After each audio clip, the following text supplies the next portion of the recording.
এখন হচ্ছে আমরা কম্প্রেসারটি উঠাই দিচ্ছি, দেখতে পাচ্ছেন এই যে বিসমিল্লাহির রহমানির রহিম। এখন এখানে ঢুকে যাবে। তো দেখতে পাচ্ছেন যে সামনে যে চলে এলো আমাদের চেম্বারটি, এই চেম্বারটির উপরে মূলত কুলিং কয়েলটি বসবে বা কুলিং চেম্বারটি বসবে। তো ওই বেসটির উপরে বসাই দিচ্ছি, নাট সিস্টেম করে দিয়ে দিলাম যাতে করে আগ পাস করা যায়। তো হয়তো বা পিছনে এখন ওয়েটটা অনেক বেশি হয়ে গেল, টেবিলটি উল্টে যাওয়ার একটু সম্ভাবনা থাকতে পারে। তো টেবিলটাও আমরা মডিফাই করব, যেহেতু পুরো টেবিলটা সহ একটি মেশিন সেট আপ করতেছি।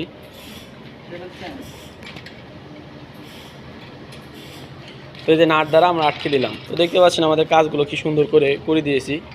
তো এই অ্যাঙ্গেলগুলো রং করে দিলে হয়তো বা একটু ভালো হতো। তো এখানে আছে ক্যাপসুল কাটিং, চাইলে আমরা সামনে পিছে করতে পারবো।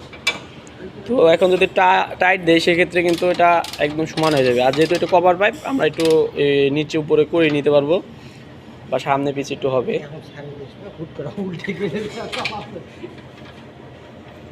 এটা সাইডে দিলে পেছন সাইডে উল্টে যাবে, উল্টে না? এই মেশিনের ওয়েট আছে না, মেশিনের ওয়েট আছে ভালো, সমস্যা নেই। তো এই অ্যাঙ্গেলটি এখানে কাটে দিলে ভালো হতো ভাই। হ্যাঁ, অ্যাঙ্গেলটা এখানে কাটে দিলে পাইপটা নিচে দিকে নামতো। আর সমস্যা নেই, ওর উপরে থাকলে কোনো সমস্যা নেই। কাটে দিলে আর কি আর একটু ভালো মতো লম্বা হইতো পাইপটা।